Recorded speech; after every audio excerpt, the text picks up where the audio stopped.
राम राम आप सभी एस्पिरेंट्स को। Welcome to day 15 of crack MPPSC study blog. तो आज का व्लॉग जो है वो 12:30 बजे मैंने शुरू किया। कल मुझे सोने में थोड़ा सा लेट हो गया था क्योंकि मैं थोड़ा एनालाइज़ कर रही थी कि मुझे अब आगे 3 महीने कैसा पढ़ना चाहिए। अप्रैल तो मैं कंसीडर नहीं कर रही हूँ, तो जनवरी, फरवरी, मार्च मैंने बनाया है एक, जो मेरा पहले पढ़ाई हो चुकी है उसके हिसाब से मैंने एक टाइम टेबल बनाया है अगले 3 महीने के लिए। और जैसा आपने देखा अभी वीडियो में, तो मैंने हर एक दिन का, और जो मेरे जो सेशंस हैं, जो मैं बैठती हूँ पहले 12 से 2 वाला एक, जो आज मैं 12:30 बजे बैठी, फिर 2 से रात के 10 बजे तक वाला, और उसके बाद 10:30 से 12:30 या 1 बजे तक। तो ऐसे 3 सेशन मैंने बनाए हैं और उसमें मुझे क्या पढ़ना है, सबसे ज़्यादा मेरा कंसंट्रेशन रहता है ये जो मैं पहला पढ़ती हूँ 12:30 बजे से 2 बजे तक, उसमें।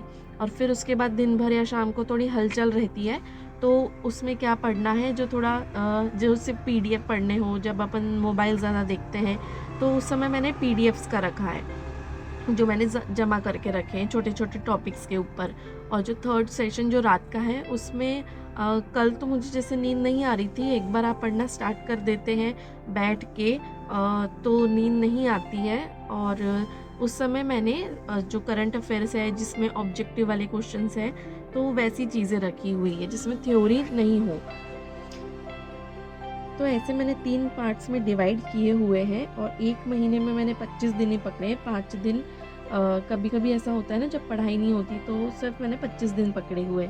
ऐसा मैंने अभी 3 महीने का पूरा एक ओवरव्यू टाइम टेबल बना लिया है। और जनवरी का मैंने अभी सब डेट्स लिख दिए हैं, और मैं आज से ही ये चीज़ कंसीडर कर रही हूँ।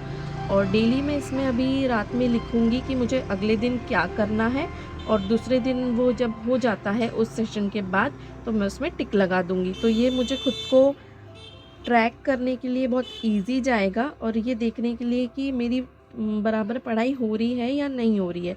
क्योंकि क्या होता है, कभी हम 2 घंटा बैठ के 6 ही पेज पढ़ रहे हैं, जबकि कैपेसिटी आपकी 10 पेज या 12 पेज पढ़ने की है। तो ऐसे में आप ना धीरे धीरे पीछे चले जाते हो। तो खुद को ट्रैक करना बहुत ज़्यादा ज़रूरी है, इसलिए मैंने ये चीज़ अभी बनाई है। और ये मैंने पहले दिवाली के पहले भी बनाया था। फिर दिवाली में ना सब काम में और दिवाली की तैयारी में पीछे छूट गया ये जो ट्रैक करना था, और उस कारण मेरी पढ़ाई काफ़ी पीछे आ गई, मुझे बहुत लॉस हुआ। इसलिए मैंने फिर से अभी ये अपना टाइम टेबल बनाया है। तो आज के व्लॉग में मैं पॉलिटी का अपना जो चल रहा है कॉन्स्टिट्यूशन वाला पार्ट, वो मैंने आगे बढ़ाया है। और मेरे पूरे पूरे जो 10 पेजेस हैं जो मैंने लिखा था कि 2 घंटे में पढ़ना है, वो मेरा मुझे बताते हुए अच्छा लग रहा है कि 2 घंटे के पहले ही हो गया, 20 मिनट पहले। तो और जब ये ऐसे टाइम बाउंड रहता है ना कि आपको 2 घंटे में या 1.5 घंटे में, 3 घंटे में आपको इतने इतने पेजेस पढ़ना है, तो आप फुल्ली कॉन्संट्रेट होके पढ़ते हो। नहीं तो फिर ऐसा होता है थोड़ा टाइम पास हो रहा है, बाहर आवाज़ आ रही तो आपका ध्यान बाहर जा रहा है, घर में कोई कुछ बोल रहा है। तो टाइम बाउंड जब रहता है तब ये सब चीज़ें नहीं होती। तो जितना एक्सपेक्टेड है आप उससे ज़्यादा ही देते हैं, और जल्दी ही आपका पढ़ के हो जाता है। कॉन्स्टिट्यूशन वाला पार्ट मेरा चल रहा है, और इसमें जब आर्टिकल्स आए ना, तो जो मैंने प्रीवियस ईयर्स किए पुणेकर की बुक से क्वेश्चंस, तो उससे एक बहुत अच्छी हेल्प ये मिली कि जैसे आप जब आर्टिकल्स पढ़ रहे हो तो आप ब्लैंकली पढ़ रहे हो, आपको उसके बारे में पहले कुछ पता नहीं है।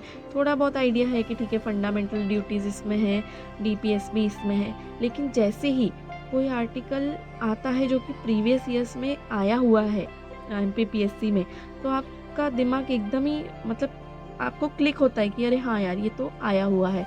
तो आप उसको बहुत कंसंट्रेशन से पढ़ते हैं।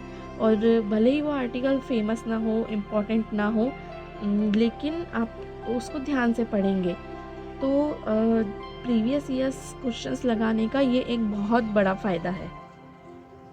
अगर आपने ये प्रीवियस ईयर नहीं लगाया होता तो आप उस आर्टिकल को या उस टॉपिक को ऐसे ही ब्लैंकली पढ़ते, नॉर्मली रीडिंग देते, जितना समझ में आ रहा है ठीक है। लेकिन आपको पता है कि नहीं ये चीज़ आई हुई है, तो आप उसको बहुत ध्यान से पढ़ोगे कि नहीं ऐसी चीज़ें आती है, मुझे ये ध्यान से पढ़ना पड़ेगा। तो ये छोटी छोटी बातें हैं जो आपको ध्यान रखनी पड़ेगी आपके प्रिपरेशन में। और ये जो है ना वो 1, 2, 3, 4 महीने के बाद आपको धीरे-धीरे समझ में आने लगता है कि आपको अपनी पढ़ाई कैसे आगे बढ़ानी है, रिवीजन कैसे करना है।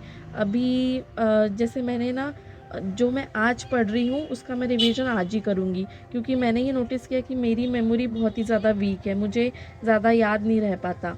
अगर मैं आज पढ़ रही हूँ और उसका रिवीजन 3 दिन 4 दिन बाद करूँगी, जो मैं पहले करती थी, तो उस चीज़ के लिए मुझे और तीसरा रिवीजन भी लगता है और कभी-कभी चौथा भी रिवीजन।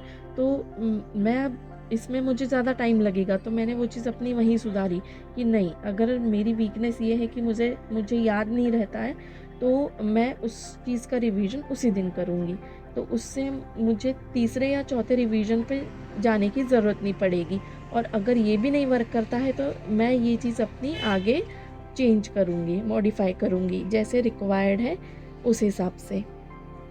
तो फ़िलहाल मैं ऐसा ही करूँगी कि जो मैंने आज पढ़ा है उसका रिवीजन मैं आज ही रात में करूँगी। ये जो 10 पेज मैंने पढ़े हैं अभी, मैं इसको आज ही रिवाइज़ करूँगी रात में। अब आज से जो मैंने ये नया टाइम टेबल शुरू किया है वो मैं देखती हूँ कि कैसे वर्क करता है, और मैं आपको ये बताऊँगी अगले व्लॉग में।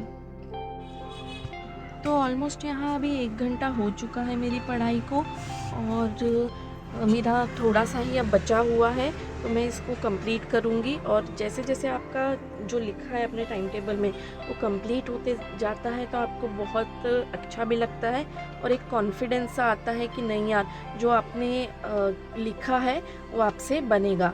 और हाँ, एक बात मैं और बताना चाहूँगी कि टाइम टेबल में ऐसा कुछ ना लिखें कि जो आपसे बनता नहीं है, जो आपकी कैपेबिलिटी के बाहर है। अब मुझे ये पता है कि मेरे 1 घंटे में 2 घंटे में 10 पेज हो जाते हैं, तो मैंने उतना ही लिखा है। मैं कभी ये नहीं लिखूँगी कि 1 घंटे में मुझे 15 करना है या 20 करना है। ऐसे में जो बल्क पेजेस है वो जमा होते चले जाएँगे।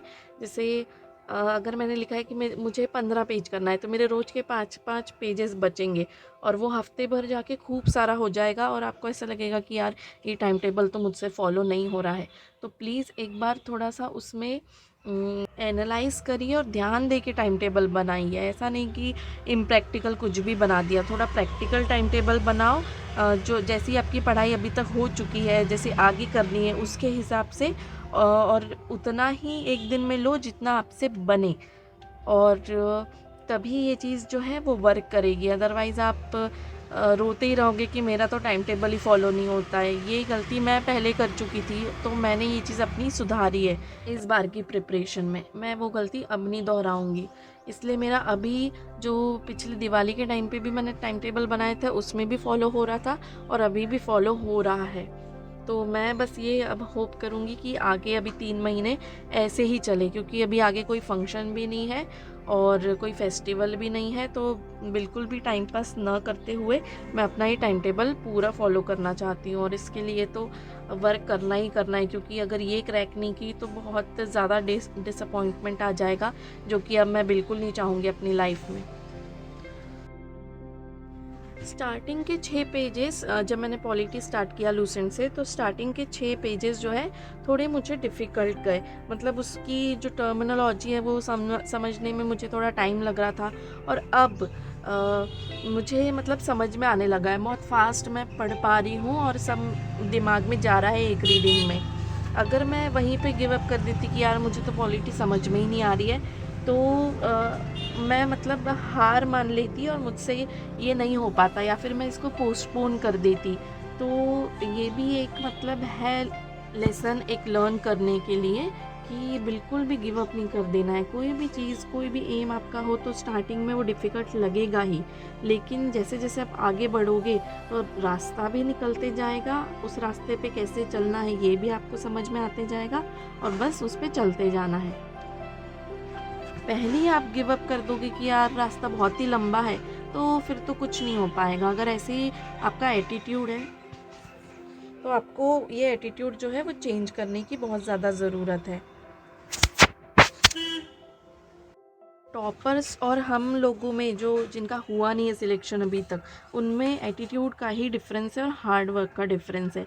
अगर ये 2 चीज़ आपने संभाल ली ना, तो फिर आप क्रैक कर ही पाओगे, चाहे कोई भी एग्ज़ाम हो। अपना एटीट्यूड बिल्कुल सही रखिए और ऐसा रखिए कि बस आपका होने ही वाला है। अभी जैसे 4 वैकेंसी देख के मैं इस बार नहीं घबराई हुई हूँ। मैं उन लोगों में नहीं हूँ जिसने सोचा कि अरे यार मैं फॉरेस्ट का नहीं करती, मुझसे होगा नहीं। इस बार मैं उन लोगों के ग्रुप में हूँ जो सोच रहा है कि नहीं यार भले ही 4 है लेकिन मुझे ये चारों में से 1 नंबर तो लेना ही लेना है। आप भी जो आपका एम है, जैसे अगर सिविल सर्विसेज है एमपीपीएससी का, यूपीएससी है, तो उसमें जैसे 60 वैकेंसी है एमपीपीएससी वाले में, तो ऐसा ही एटीट्यूड रखो कि नहीं ये 60 में से मुझे 1 नंबर तो लेना ही लेना है और उसी हिसाब से मुझे अपनी पढ़ाई करनी है और अगले 3 महीने जी जान लगा डालनी है। अप्रैल को आप अभी कंसीडर मत करिए क्योंकि उसमें आपको टेस्ट सीरीज़ देनी पड़ेगी, जो कुछ आपको तब तक पता चलेगा कि आपको ये सब्जेक्ट नहीं बन रहा है, ये टॉपिक नहीं बन रहा है, तो वो बहुत डिटेल में पढ़ना पड़ेगा। इसलिए अप्रैल फ़िलहाल कंसीडर मत करिए। वो रिवीजन, टेस्ट सीरीज़ और टेस्ट सीरीज़ का एनालिसिस एंड रिवीजन उसके लिए रखिए और बाकी 3 महीने का टाइम टेबल बना लीजिए। और कोशिश ये करिए कि जो टाइम टेबल आपने बनाया है उसको डे टू डे फॉलो करिए। 4-5 पेजेस आप आगे पीछे हो भी जाते हैं तो उसको सैटरडे संडे कवर करिए, तभी आपको खुद पे कॉन्फिडेंस भी आएगा और आप एक एक दिन जब देखेंगे तो आप स्ट्रॉन्गर बनते जाएंगे और अपने गोल की तरफ आगे बढ़ते जाएंगे। तो ऑलमोस्ट यहाँ 2 बज गए हैं और मेरे लास्ट के 2 पेजेस ही बचे हुए हैं पढ़ने के और मैंने टाइम अलॉट किया था 10 पेजेस के लिए, उसके हिसाब से मैं अभी टाइम के पहले ही चल रही हूँ। तो मुझे पहले ही दिन ये अचीव करके बहुत ज़्यादा खुशी और बहुत ज़्यादा मैं मोटिवेटेड फ़ील कर रही हूँ। तो मेरे यहाँ 2 पेजेस अब मैं करके जो शायद 10-15 मिनट में हो जाएगा, तो ये अब कंप्लीट करके मैं आज का जो मेरा टाइम टेबल था, जो आज का ये सेशन था, उसमें मैं टिक लगा देती हूँ कि हाँ मेरा ये हो गया है। और आप सभी से अब मिलते हैं नेक्स्ट व्लॉग में। तब तक stay tuned, stay motivated and please please please subscribe to my channel. Thank you. Ram Ram.